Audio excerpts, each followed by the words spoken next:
feel very comfortable when I come to the campus because that's where I come from. That's my story right there. Kind of feel rejuvenated being with you. And while I feel rejuvenated, I also feel very jealous. Jealous to see young people. Because I remind the young people like you that you're the most powerful generation in the entire human history.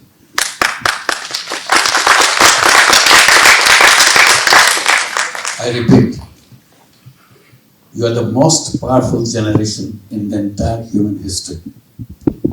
I don't say it very lightly, just to please you. I really feel it strongly. That's where you are. You look like human beings like everybody else, like us. But literally, you are superhuman men. You'll see the movie Superman and all that. You are the Superman and Superwoman. Not because you have done something about yourself, just because you are born at this time, made you very exceptional.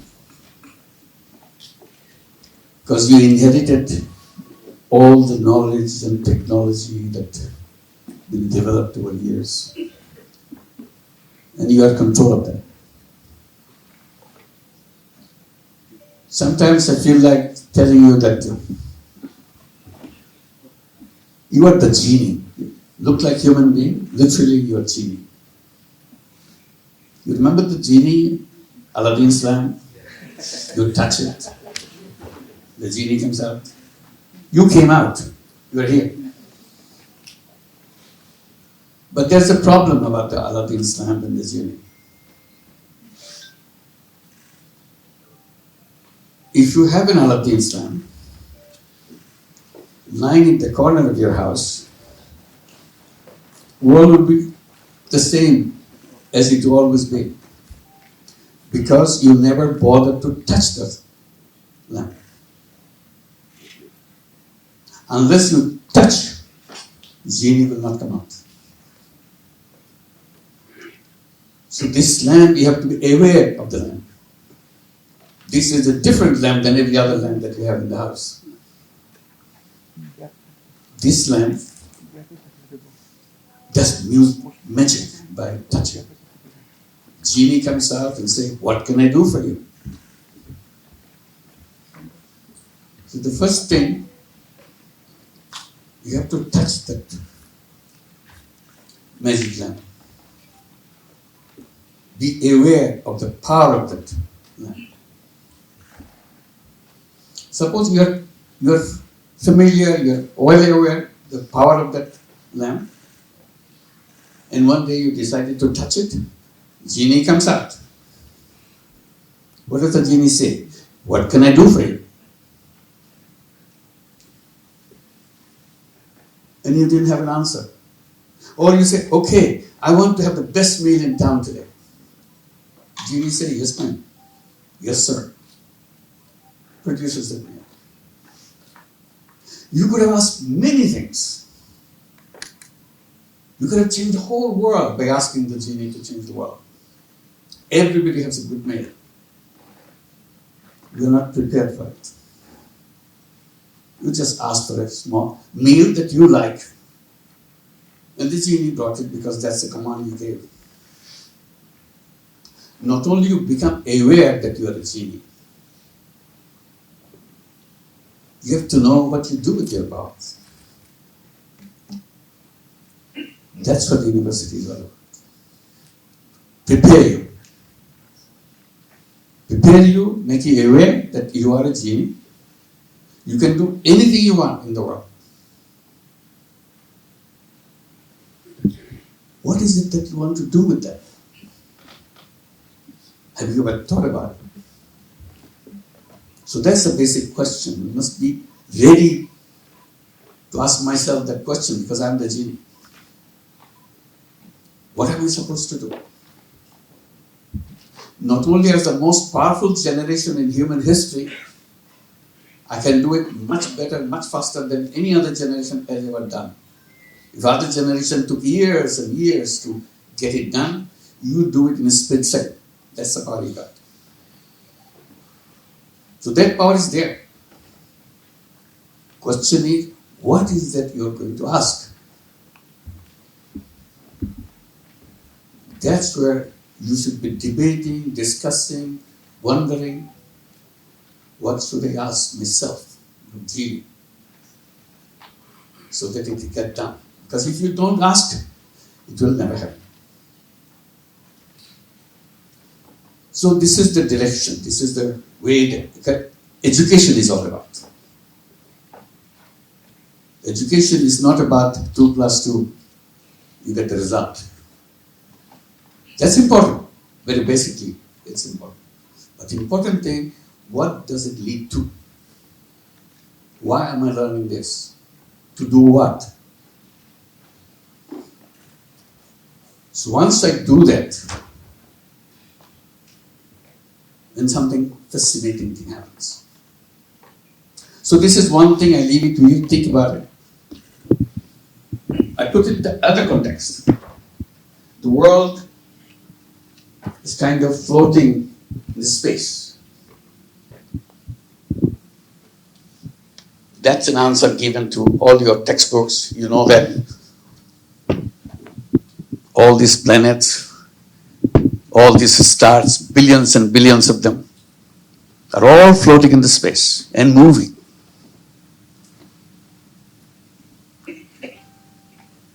And this is, in a way, our planet is a tiny little spaceship compared to all the spaceships around us.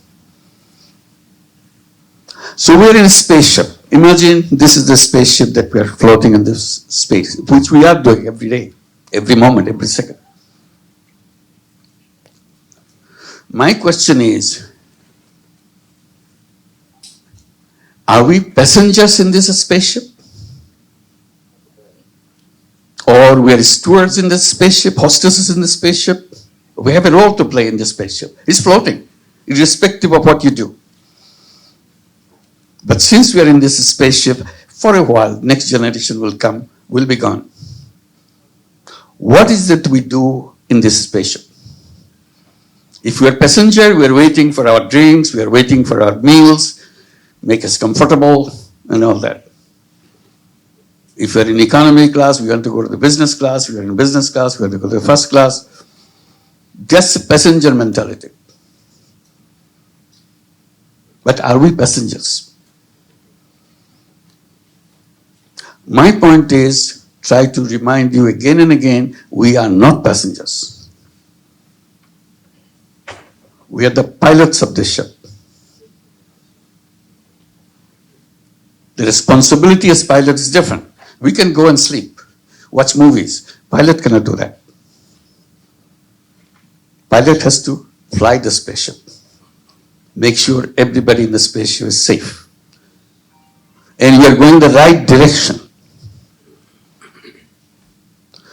Suppose you agree with me that we are all pilots in this spaceship. This is our turn. We became the pilots. Somebody else will come, the next generation come, they will take over from us. If we are pilots, do we know where we're going? That would be terrible if the pilots don't know where we're going. At what speed we'll go, how do we avoid dangers along the way, how to make sure we get to the destination in the best possible way. That's our responsibility. So you debate yourself, are you a passenger or are you a pilot? If you're a pilot, these are the responsibilities. If you're a passenger, relax. Or try to get from economy class to the business class. If we are pilots, we have to have a Flight plan. Do we have a flight plan? That's what the university is all about. Helping you prepare your flight plan, not the university's flight plan. Professors can only help you, make you aware that there is something called flight plan. But they cannot prepare it for you. You are unique. Not only are the powerful human beings, at the same time, each one of us are unique creation on this planet. There is no parallel. There's no copy of anybody in the entire history of human beings. If you are unique, if you believe in that, what that uniqueness brings to us in this spaceship, what do I contribute, what do I add as a unique person? If I don't, I'm wasting myself. So university's role is to make you aware. Please don't waste yourself. You can change the whole world. That's the uniqueness you got. But all you got busy, how to get a job. Once you get a job is done. See, we threw away all the thing nature has given to us. Not use it. We are genie, but behave like everyday human beings. Never felt like a genie. Never used the power of the genie. So university that I think of is when somebody shake you up. Wake up. You're a genie. Take care of, take the responsibility of your generation's mark on the spaceship, what you do. So if you are talking about destination, which is very important, unless we know the destination where we are going, we cannot decide anything in the flight plan. Flight plan is about reaching the destination. If you have a flight plan, or we prepare a flight plan because we know the destination. But if you don't know the destination, what happens? Do we give up? We don't. We imagine a destination. We don't know what's out there. Just because we don't know what's up there, we make conjectures. We imagine. This is the destination I'm going to go. If I first hit is a miss one, it's not the right one, I turn around, go, keep trying to get to the right destination. But I must have an image of what the right destination is. If I don't have the image of it in my mind, in my dream, I cannot do anything. So again, I bring another word, dream. It's very important. Because it's a dream which takes you a particular direction. You are not sure you are going there, but you have to have a dream. Imagination. So I see imagination is a huge power. People will tell you, be practical, be those. Yes, of course you be practical, but at the same time, be a dreamer.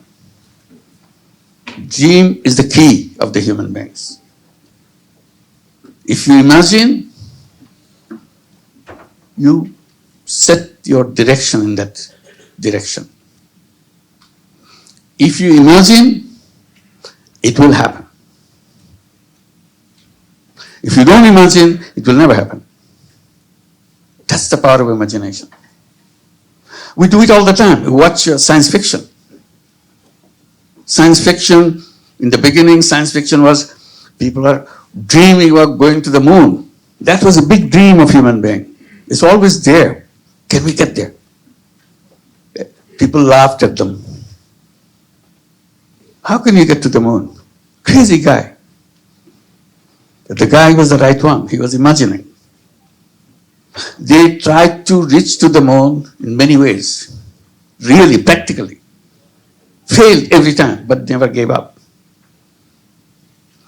On that basis, we made science fiction movies, science fiction articles, science fiction books. All fictions. Still, we have not gone to the moon. Just because we imagine, just because we created fiction,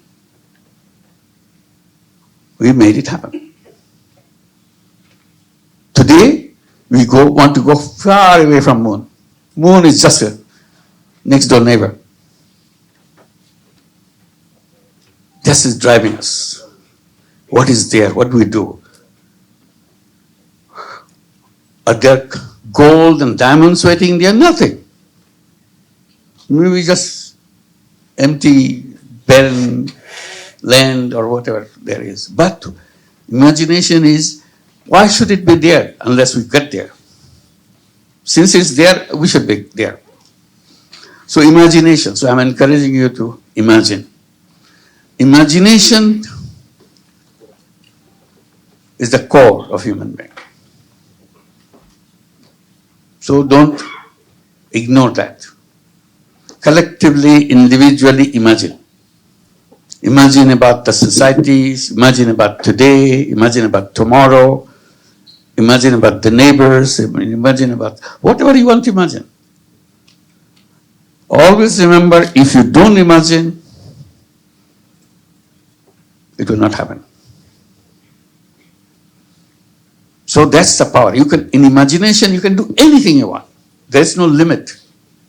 So if it doesn't cost you anything, if there's no limit to it, why should you be stingy about imagination?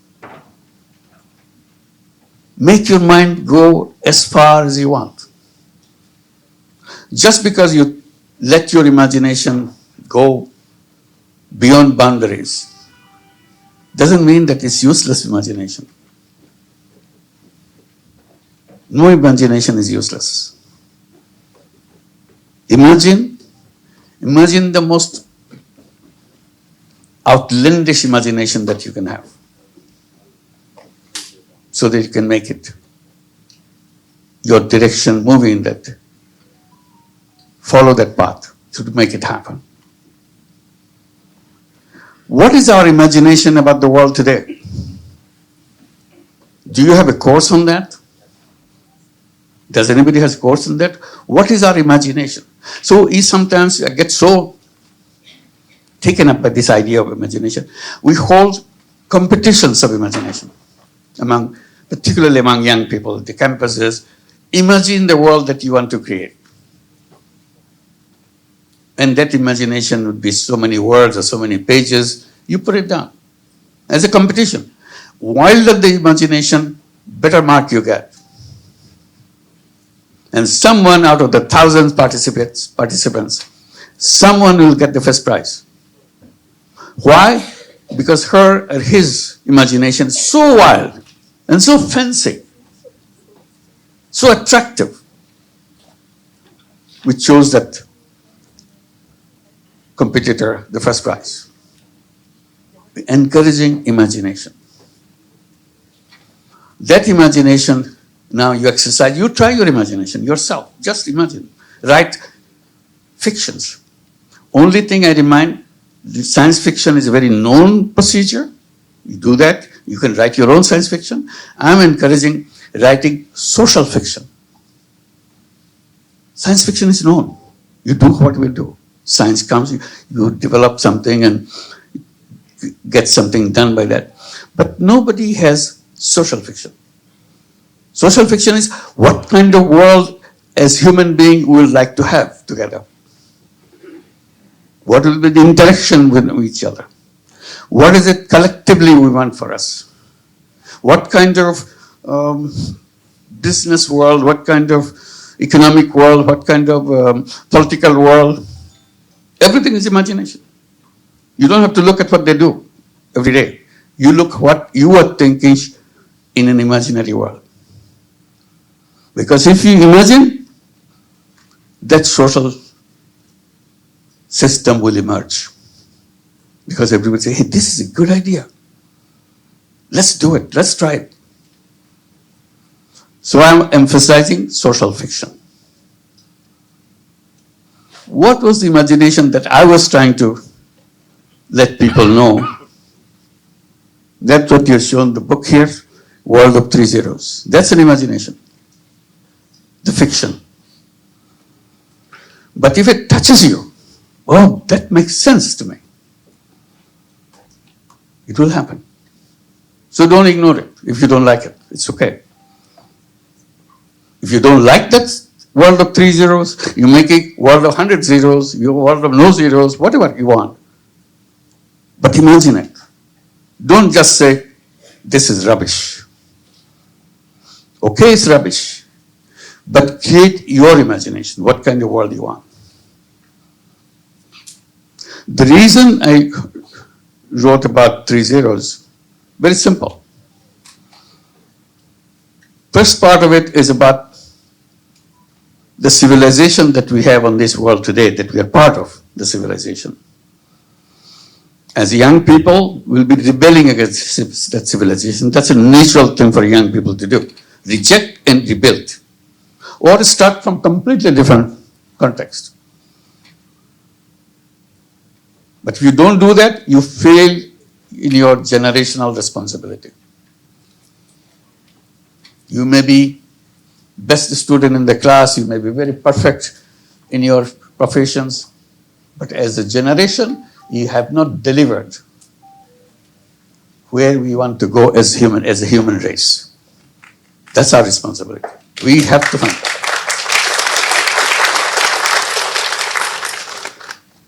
So I came to the conclusion in my first part of the story, the civilization that we are going through is a self-destructive civilization. We cannot protect ourselves from that civilization. This civilization will kill us completely.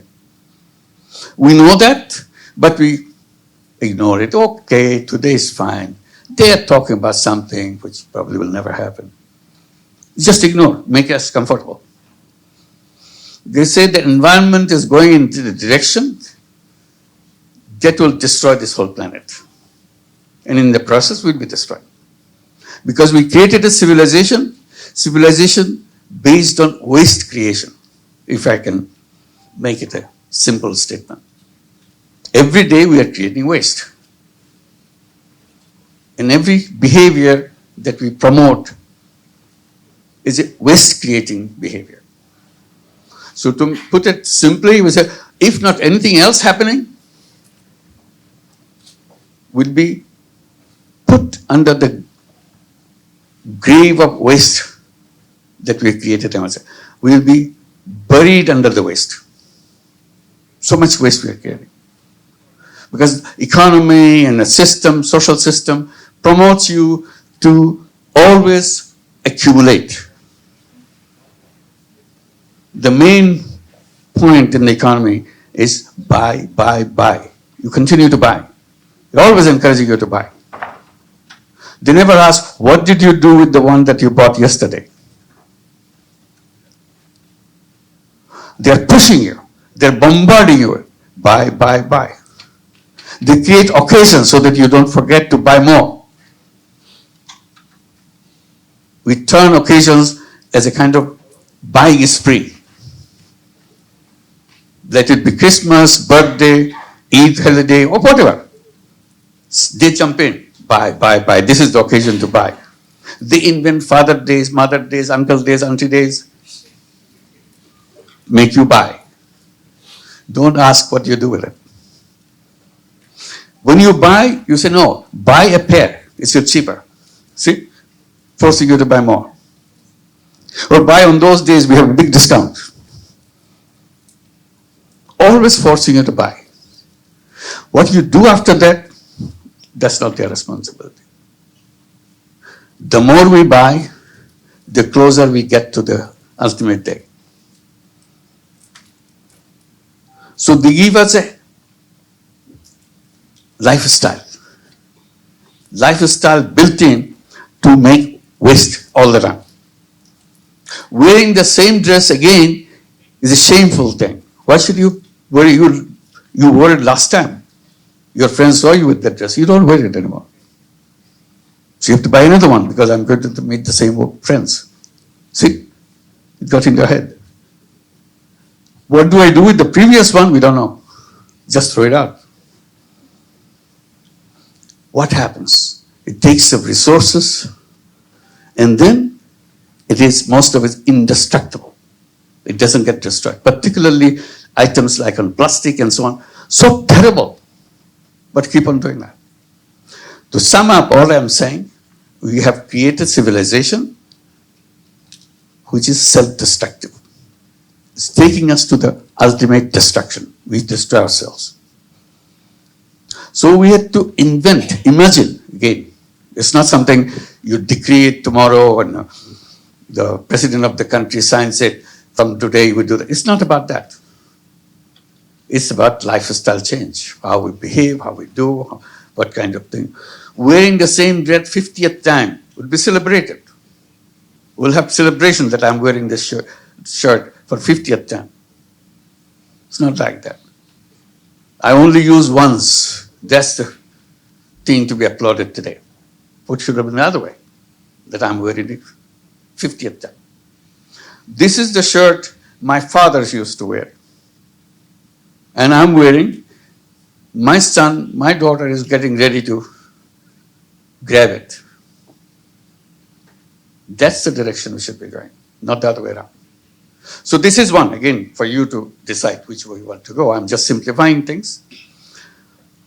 This civilization will be a victim of environmental disaster because we are not aware of it. We don't want to do it. We say, okay, nothing is happening. I don't see anything. These are just talks. This is not real. It is real. Just because it comes in a slow motion doesn't mean it doesn't exist. Simply you can just bypass, ignore. But it's coming, for sure. The second one, that the imagination of the world that I'm thinking, world of 3 zeros, what are the zeros for? First zero is zero net carbon emission. I don't want any carbon emission in my life. I don't want any carbon emission in the whole universe. So that we protect ourselves. This is a responsibility. Otherwise, we destroy ourselves. We talk about it, we write about it, but we carry on our life as if this doesn't apply to me. It's for somebody else. The second zero that I talk about, zero wealth concentration. You know all the wealth that we make globally? Every day we are creating new wealth. Have you ever asked, where does this wealth go? I know this has got big, he become a billionaire, he got multi-billionaire, he got millionaires, and we know that. But what does it mean to have become billionaires and surplus? Simple thing. Wealth that we create goes only one direction. It doesn't go in all directions. It goes only one direction. It goes to the top. Few people in the world pick up all this wealth to themselves. And we get the big headlines, he's a billionaire, he's a super billionaire, and so on. This is not to be celebrated. This is something to feel sad about, angry about. What kind of economy have we built that wealth goes only in one direction? Wealth doesn't have any other direction. It has only one direction. It goes to the top. Because we created all the institutions around us, banks, policies, and all the things that you hear about in your economics book, all built to let the wealth go in one direction. We tried to do it a little bit differently, to make a little space so that wealth can go downwards. Wealth goes to the top, and not only top, it goes to the top men. You don't hear about multi-billionaires women. You hear about men. So that's the direction wealth goes. So what we tried to do in a tiny way in our own campus, trying to have little wealth go in the direction of the bottom people. That became known as microcredit and all that.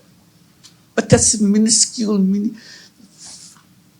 little segment, little piece of the huge mountain of wealth, which they will never see. Why? Because system doesn't allow that. System push the wealth only on the top. You're going to stop that. Because the system is built, and we study, we go back and make it stronger because we are graduate from this university, you know everything. So you make sure it works in a more concrete way, strong way. It continues to do the same thing over and over again. The second zero is in a new civilization that we are trying to create. It should be zero net carbon, zero wealth concentration. Wealth will not go in that system that we developed or we imagine. That's the imagination part comes, where wealth starts coming down to the people. Reverse the whole gear. See, you reverse in a car, you have a gear, it's going to the front. Now you reverse the gear, it goes to the bottom, back, comes to the people. Today, if you go to the entire world, if I'm generous, I can say 10% of the people in the world, 10%, owns 90% of the wealth of the world. 10% owning 90%. And that's not a just system. Tomorrow, it will be 9% owning 95%. That's the direction. And soon, very soon, maybe your generation, maybe close to your generation, 99% of the wealth will be owned by 1% of people. That's the direction. You can't change it. So we want to put it in reverse gear. Say no wealth concentration. We want to build a civilization system. University is the place where design systems. So this is your responsibility, the super powerful generation that you are. And if you pay your attention, it will be done. It's not difficult then. Simply we don't pay attention to it. That's my grudge. That's the point I'm trying to bring it to you as young people.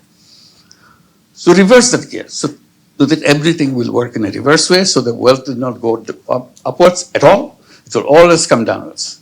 So the wealth is shared by everybody equally. By the system, not government order, by not some theory, not by some, because it's automatic, it will do that in a way, it happens. And if you put into your mind into it, you are the genie, you'll create that. You don't have to wait for somebody in another university, big name university somewhere else. You don't have to.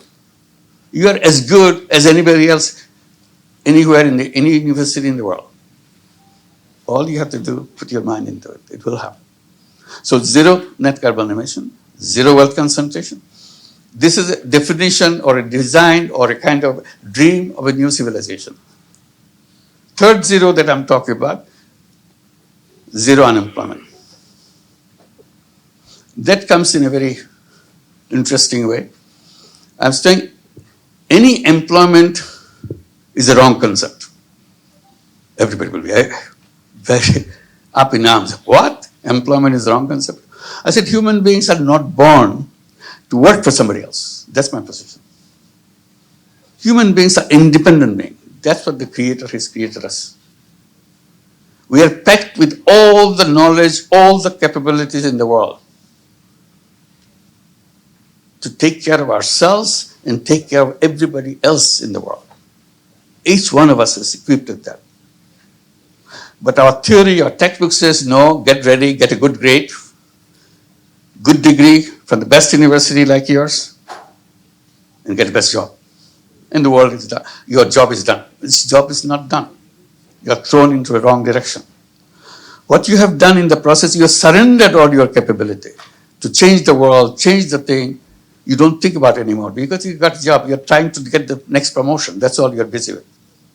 Please your boss. Get the next promotion. So you're in that trap, promotion trap, little achievement trap. You are a big human being who can change the whole world. You're stuck with a little thing in your house. That's it. That's what a waste. That's the point I'm bringing. That's why I'm calling you genie and all that, trying to encourage you to discover yourself. You are completely different. And then it's a job, it's not the destination of human being. It's a wrong thing. It's a legacy of slavery. It's another form of slavery. Why should I be slave to take orders for somebody? Taking orders doesn't fit into human being. That's what they always rebelled against slavery. What then we do? I said, whole idea of business is wrong the way it is done. It creates slavery. Because it's all about profit maximization, wealth concentration. That's the track. I'm saying all you have to do, shift it. Just one simple shift, everything can change. Instead of doing business to make money for myself, making myself richer and richer, I have said that there's another path. It's a choice for you, anybody. I can do business to make myself rich. I can do business to solve all the problems of the world. But we don't touch that. It's not even discussed in our textbook. We call it social business, another kind of business. Business to solve problem rather than make money for yourself. People get, oh my God, it's not possible. How can you do that? I said, it can be done. They said, no, making money brings so much happiness. I make so much money. Creating social business, I don't get that happiness. I said, yes, that's true. Making money in a conventional business, making money may be happiness. Making other people happy, making the whole world happy is a super happiness. So you have to judge which happiness you're looking for. Petty happiness to make wealth, be rich, or a huge, huge happiness. My one idea has changed the world. Everyone has more than one idea to change the world. But you never take that path because it has no market value. Because the market, quote unquote, is created for profit. So we create a new concept. What is the purpose of my life? How do I feel that I have done my duty? I feel complete, that I have a responsibility I have taken care of.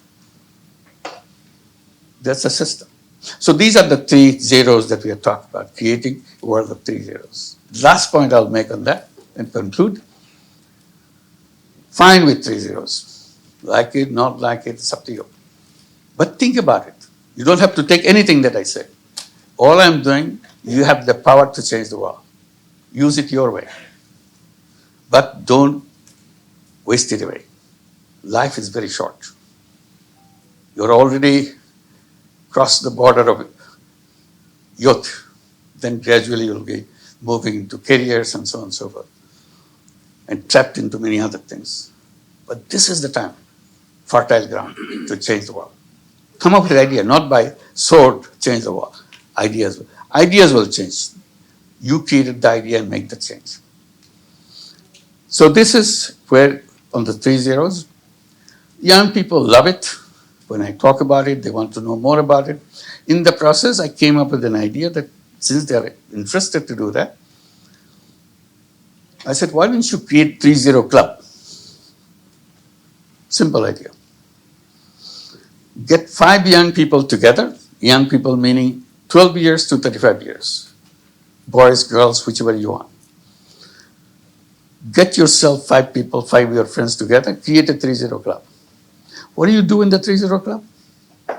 Each member of the club promises to himself or herself,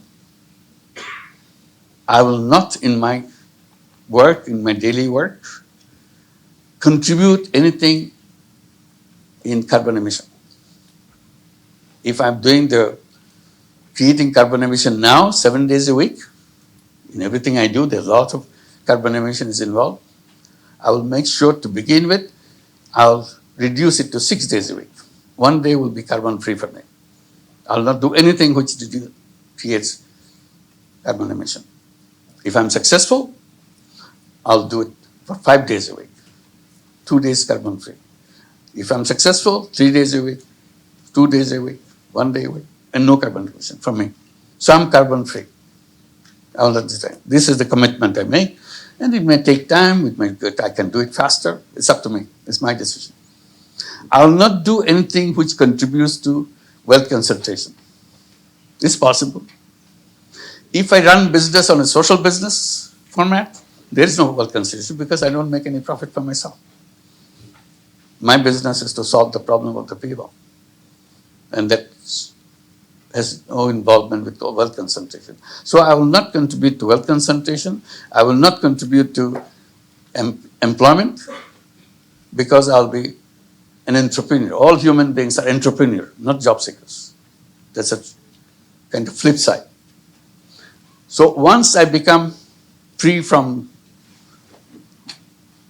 carbon emission, wealth concentration, and I become a 3-0 person. Entire 8 billion people are doing otherwise, but I make myself 3-0 person. I don't contribute to that. I am free from that contribution. I'm not the cause of any of these problems. And if 5 of them do that, so 5 of the young people together decided we are free, we are all 3-0 persons.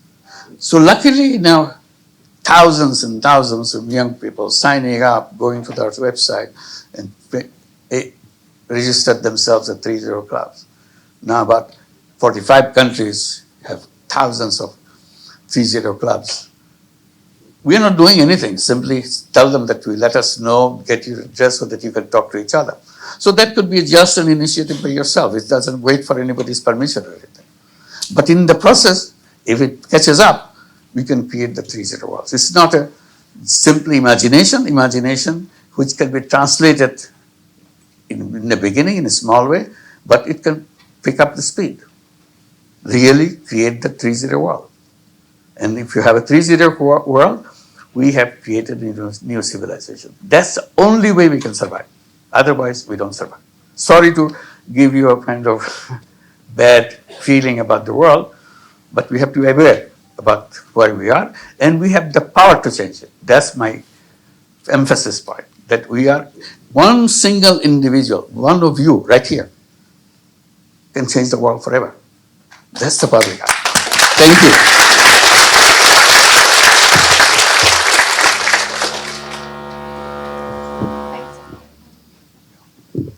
Thank you so much, Professor Yunus. I think we could all agree that we can sit here for hours and listen to you speak about all these topics because of the vast experience that you've had over the years. So I'll start with one question and then we can take the questions from the audience. I think we've talked about the bigger picture, so I think maybe we need to narrow it down a little bit. So I was wondering, it's been 5 decades since the microcredit initiative. It's had a lot of impact in many countries like the US and Bangladesh and other places. But focusing on the first zero poverty, how do we go there from increasing inequality and increasing poverty in the world? And what can microcredit do specifically if the structural causes of poverty, like you said, rampant consumerism, people feeling like they have to consume more and more wealth concentration remain untouched? Just one point to emphasize. I draw the attention. Poverty is not created by the poor people. Who created it? System that we developed in the world creates it every day. And we are teaching you how to do it. Strengthen that system. That's the problem. We are not creating the counter system, how to not to create poverty. There are business schools everywhere. And I'm invited to speak in the business schools. I said, I'm here just to tell you that you are doing wrong things. You are creating the businesses to make people poor. You think you're rich? You are rich, but people are poor. They say, what do we do? I said, why don't you? I'm not stopping you because people need it. They register you, they pay you, you teach them. All I'm saying, you are teaching every student how to make more money for their company. They will be working with those companies. And your job is to make sure they get lots of money and very successful and get growth with your success. That's your business. I think it's wrong, but I cannot stop. All I'm saying, why don't you create another department or another faculty in your business school? The faculty of social business. Tell young people how to create a business to solve problem, any problem. Environment problem, health problem, any other professional problem, any problem in the world, poverty problem. So that department teaches you to create business to solve problem. One is a faculty which create business to make money for yourself. This is the business to make bring solution to the problems. So just do that. Many universities now not quite faculty, but creating centers of social business and so on. So offer courses. That's a small beginning, but I'm happy that at least people are listening. Many business schools, starting with HSC in Paris, they are the first one to do that. And it's being now done in many, many business schools. And many universities are doing that, creating social business centers to discuss this, whether it makes sense. It's up to you to decide. Just because somebody said it doesn't mean that it's all truth, nothing but the truth. You debate, discuss, what is the alternative? I go back to my spaceship thing. We have to find a flight path. We have to design a flight path. And these are the elements of that flight path that you have, as a pilot, you have to decide which path you take. Because you are the pilot. There's nobody else around. So we have to do that. So this is where we'll say things are, but microcredit is a kind of a defiance. They're defining microcredit is like this. I said, no. Sorry, they were defining banking is like this. I said, it's a wrong banking. That's making rich people richer. That's the banking you go, do that. So we reverse that. We create a banking which helps poor people come out of poverty and become entrepreneurs by themselves.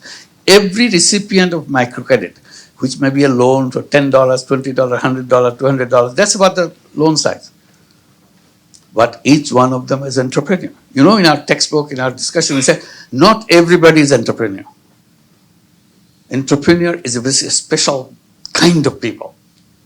1 in million, 1 in 1,000.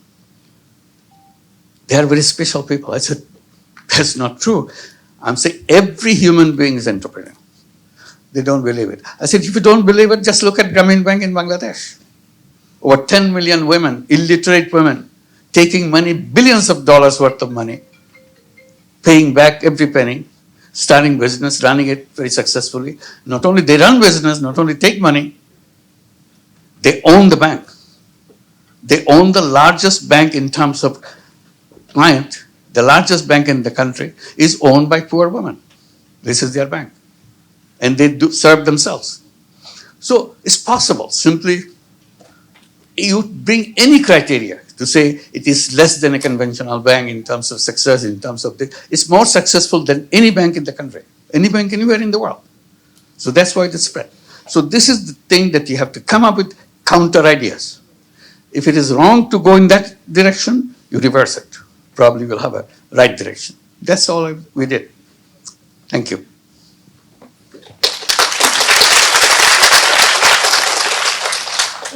So the idea is focusing on defiance and going against what the bankers are saying. We do the opposite. What the bankers are saying, we do the opposite, essentially. So due to the time constraints, unfortunately, we only have time for one question. If anyone has a question, they'd like to raise your hands. We'd like to give the current generation, the smartest generation, a chance to ask a question from the younger audience. Yes. I'm Manha Afra, a high school student. You're the founder of Grameen Bank, Grameen Mobile, and many other successful endeavors. I've come to know that you plan to establish a Grameen University.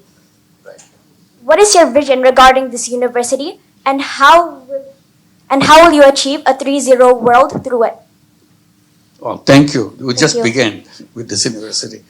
We keep saying that it will be a social business university. There's a business school and all that. This will be based on social business principles across the faculty, wherever you're teaching. You always bring the social responsibility as a human being. So even if you're in a chemistry department, the chemistry has a social responsibility too. So you always add that social responsibility and how you translate your responsibility as a scientist, as a chemist, to play that role. What are the options for you? So everything to be integrated in that. And then help all the students from the university. At the moment, I'm saying half seriously. I say this university will never give you any piece of paper called degree. So you learn it and do it. Why do you need a piece of paper? You need a piece of paper because you want a job. Job needs a certificate that you have learned this. So you don't have to demonstrate anything what you have learned. Do it. We support you. We have a whole finance arm of the university. so that you can go out and do it. We'll finance you, we create social businesses to implement it, make it happen. That's our job. So you don't look for a certificate, just look for design, start designing in every class that you go through. Keep on designing this. By the time you come to the end of the class, end of the courses, you can start your thing. You're ready. You're already, even when you're still student, you can start your thing. You don't have to wait for some degree or certificate because you're doing it. You felt that this is the right solution. That's all.